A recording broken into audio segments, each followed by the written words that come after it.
Hallo und willkommen zu unserer Serie Mein Laptop von innen. Hier möchte ich euch in einem schnellen Überblick zeigen, wie ihr den Akku tauscht und wie ihr an die wichtigsten Komponenten herankommt, wie SSD, RAM, Lüfter. Ich zeige euch dabei das Innenleben des Laptops. Ich zeige euch auch, was es an Tipps und Tricks noch gibt, was ihr vielleicht beachten müsst. Und dass es im Grunde genommen nicht so schwer ist, einen Laptop aufzuschrauben und an die einzelnen Komponenten heranzukommen. Legen wir los!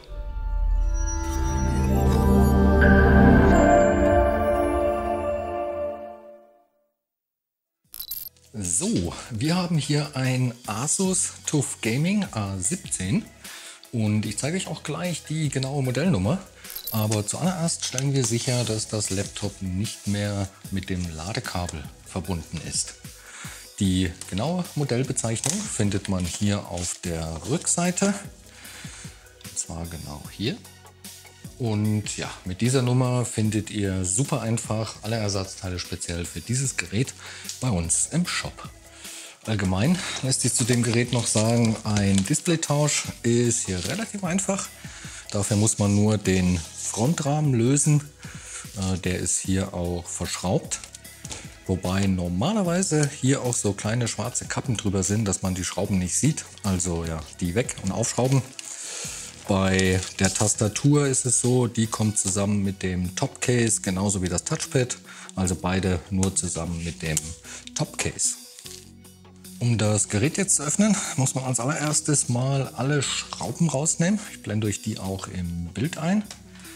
Und da ist es so, alle Schrauben kommen raus, bis auf die vorderen links, rechts. Die bleiben im Gehäuse. Das heißt, die werden nur gelockert und nicht komplett rausgenommen. Ansonsten sind das ganz normale Kreuzschrauben, das heißt ein PH0-Aufsatz. Und generell benutze ich hier für alle Arbeiten ein super praktisches Universalwerkzeugset.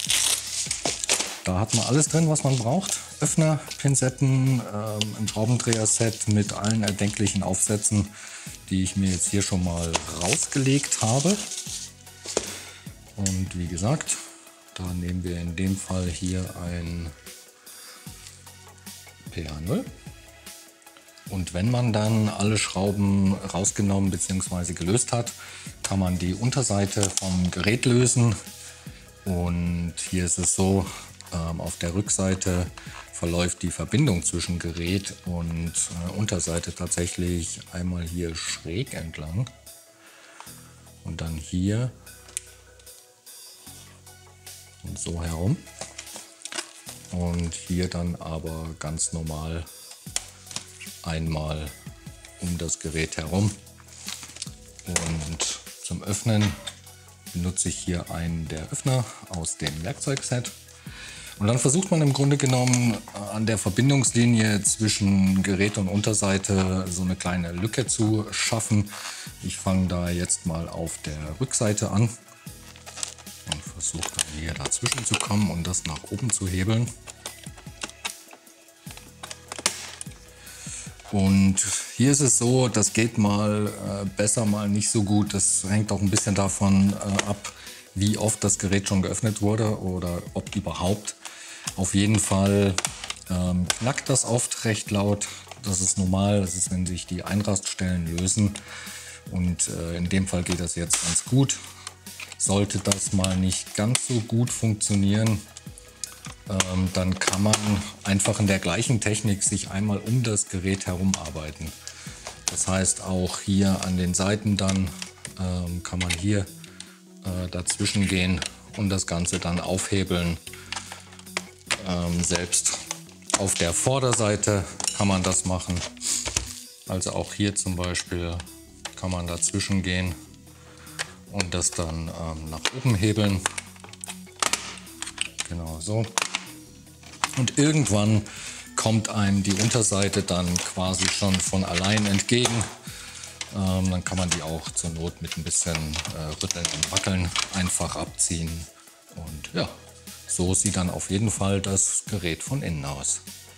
Gut, bevor man jetzt aber irgendetwas weiteres hier macht, auf jeden Fall immer zuallererst den Akku vom Mainboard trennen, dass hier auch wirklich kein Strom mehr fließt. Und in dem Fall sieht man hier die Verbindung, das Kabel und den Stecker.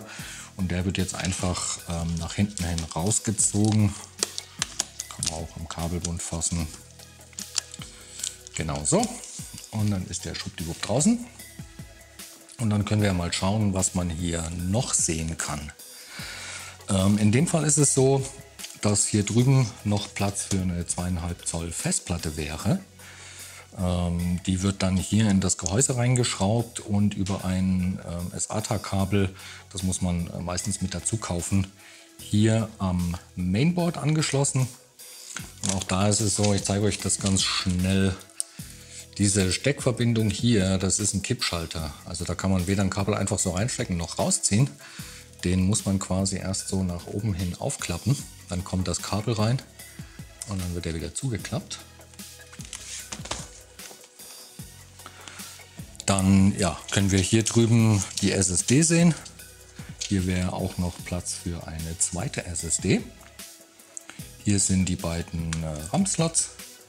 Und dann ja, sehen wir hier natürlich den Lüfter und den Heatsink, der die CPU und die GPU kühlt.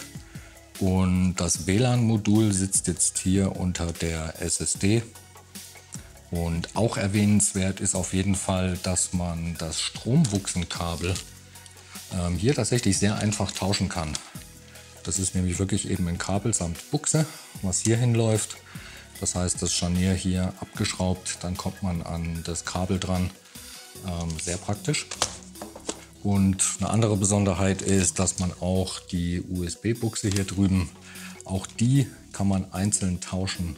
Also auch die bekommt man separat und kann die zur Not, wenn die mal hinüber ist, hier echt super easy austauschen. Genau. Um den Akku auszutauschen, muss man in dem Fall nur 2 Schrauben lösen. Diese hier kommt von der Unterseite, da wird die schon gehalten. Und wenn man die Schrauben dann gelöst hat, kann man den Akku nach oben hin einfach aus dem Gerät nehmen und so gegebenenfalls auch tauschen. Den RAM zu tauschen ist wie eigentlich wirklich bei jedem Gerät auch super einfach.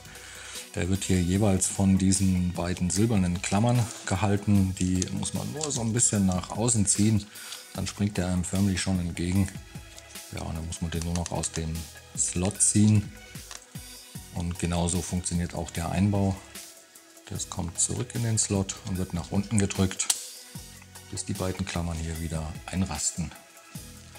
Auch SSD-Tausch ist hier keine komplizierte Sache.